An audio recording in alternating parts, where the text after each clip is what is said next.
Surat tersebut tidak bertuliskan alamat yang dituju, dan ketika dia membaca surat tersebut, dia pun menangis.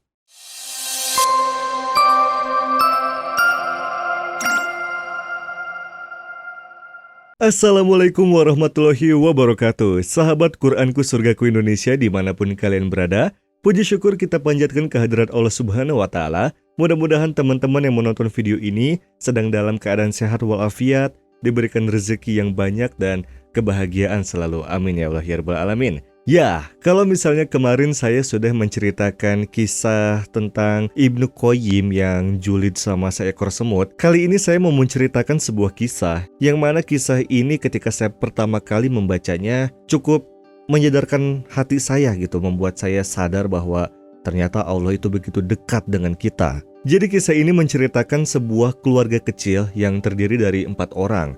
Ada si ayah, ada si ibu, kemudian ada kakak adik, kemudian ada ibu dari si ayah, atau kita sebut aja si nenek. Kemudian pada suatu hari, si ayah ini mengantar si ibu untuk pergi ke rumah sakit, karena si ibu ini mengeluhkan ada rasa sakit di badannya. Namun sesampainya di rumah, ternyata mereka berdua membawa kabar yang kurang menggembirakan, yang mana ternyata si ibu ini harus menjalani operasi untuk menyembuhkan penyakitnya. Karena kalau misalnya nggak dioperasi dalam waktu cepat, si ibu ini bisa meninggal dunia. Padahal mereka ini keluarga yang berasal dari golongan yang tidak mampu atau miskin. Karena merasa terdesak, akhirnya si ayah pun memutuskan untuk pergi ke pusat kota untuk menemui temannya. Ya mungkin niat dan tujuannya itu untuk meminjam uang atau meminta pertolongan untuk membiayai istrinya untuk operasi supaya bisa sembuh dari penyakitnya. Pada saat si ayah sedang pergi keluar kota, datanglah tetangga-tetangga dari si ibu. Ya, tetangga curcolnya mungkin ya, tetangga rumpi gitu ya. Maksud dan tujuannya para tetangga ini datang adalah untuk menjenguk dan mendoakan si ibu. Kemudian pada saat mereka sedang mendoakan si ibu, datanglah si kakak dan si adik ini mengintip dari pinggir tembok lah ya. Mereka itu memperhatikan. Dan ketika mereka sedang memperhatikan tetangganya, si tetangga tersebut sedang memanjatkan doa untuk kesembuhan si ibu. Ketika mereka pada pulang, akhirnya si kakak adik ini nyamperin si ibunya, kemudian menghampiri si nenek juga, karena si nenek sendiri ada di samping si ibu. Kemudian mereka bertanya kepada si nenek, apa itu Allah? Karena pada saat tetangga itu datang dan memanjatkan doa untuk sang ibu, mereka mengucapkan nama Allah. Ya Allah, sembuhkanlah teman kami ini, sembuhkanlah tetangga kami ini. Ya Allah, tolonglah kami. Dan mereka pun bertanya dong, terus Allah itu siapa sih, Nek? Si nenek pun menjelaskan kepada mereka bahwa Allah adalah sang pencipta atau zat yang maha agung yang menciptakan kita dan alam semesta beserta isi-isinya. Si nenek juga berkata kepada mereka berdua bahwa Allah itu maha menjaga makhluknya dan maha mengabulkan permintaan dan doa-doa dari hambanya. Termasuk mereka berdua yang masih kecil ini, 2 anak kecil ini. Setelah si nenek selesai menjelaskan kepada mereka, mereka berdua pun akhirnya melanjutkan untuk bermain lagi. Namun pada saat mereka bermain, mereka masih terngiang-ngiang gitu loh. Allah, terngiang-ngiang nama Allah. Allah itu mengabulkan doa, termasuk doa anak kecil seperti mereka berdua. Pada akhirnya di keesokan harinya, pada saat mereka berangkat sekolah, ketika mereka pulang sekolah, mereka memutuskan untuk mampir ke sebuah toko untuk membeli sebuah amplop untuk dibuatkannya sebuah surat. Sesampainya mereka di rumah, mereka langsung menuliskan surat yang ditujukan kepada Allah. Anak-anak kecil itu mengisi surat tersebut yang bertuliskan, Bismillahirrahmanirrahim. Datanglah ya Allah. Ayah kami telah telat pulang dari pusat kota, sedangkan kondisi ibu kami semakin memburuk. Nenek kami berkata kepada kami bahwa Engkau Maha Pengasih lagi Maha Penyayang, dan Engkau menyayangi anak-anak kecil dan juga mengabulkan doa-doa mereka. Maka dari itu ya Allah, jangan kecewakan kami. Kirimkanlah ambulan ke rumah kami untuk membawa ibu kami ke rumah sakit.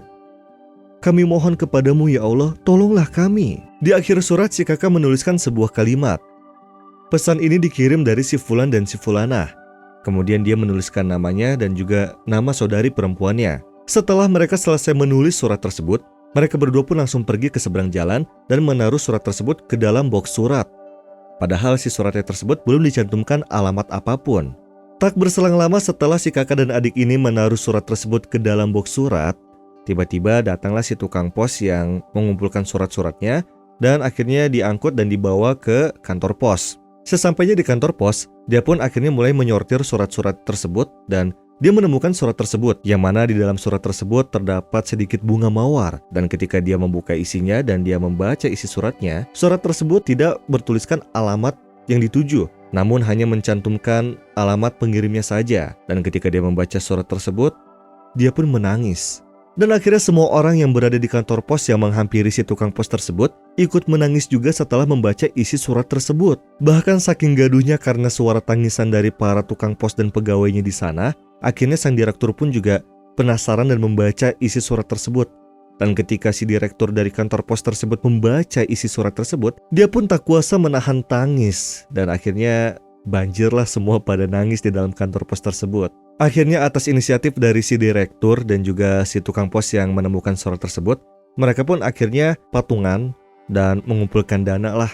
Siapa nih yang mau ngesedekahin sedikit aja deh dari gaji kalian, dari penghasilan kalian untuk ngebantu si anak kecil ini, karena kasihan banget. Dan mereka pun gak mau mengecewakan anak-anak kecil itu karena mereka meminta kepada Allah. Dan ini adalah sebuah kepolosan dari anak kecil tersebut yang akhirnya bisa menggerakkan hati para orang dewasa di kantor pos tersebut. Mereka pun mengumpulkan dana, dan setelah mereka mengumpulkan dana, si direktur dan si tukang pos yang sebelumnya itu pergi ke alamat di mana si anak kecil dan ibu serta neneknya itu berada di sana sambil membawa mobil ambulan untuk mengangkut ibunya dan dibawa ke rumah sakit.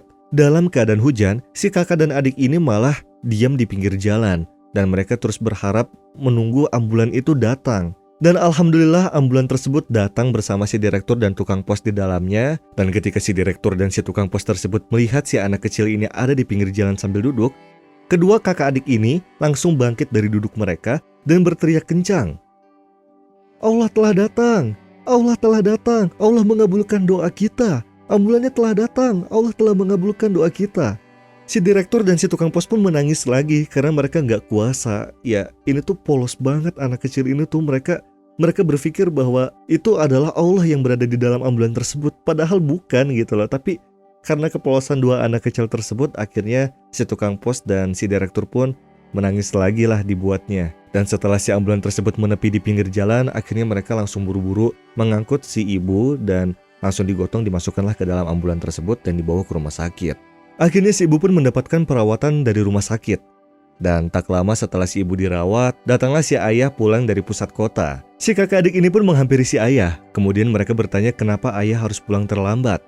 Namun malah dijawab oleh neneknya, yang mana si nenek berkata bahwa kedua orang tuamu telah melupakan Allah dan malah berpaling kepada temannya. Itulah sebabnya ia datang sangat terlambat. Tidak seperti kalian berdua. Kalian langsung meminta kepada Allah, sehingga Allah begitu dekat dengan kalian dan langsung memberikan pertolongan kepada kalian berdua. Kemudian si nenek juga berkata bahwa Allah Ta'ala berfirman, bukankah Allah memperkenankan doa orang yang dalam kesulitan apabila ia berdoa kepadanya? Dan Allah maha menghilangkan kesusahan. Maka dari itu kisah ini menjadi sebuah reminder untuk saya. Dan juga mudah-mudahan bisa menjadi reminder untuk kalian semua yang menonton video ini. Karena sejatinya Allah Ta'ala itu dekat.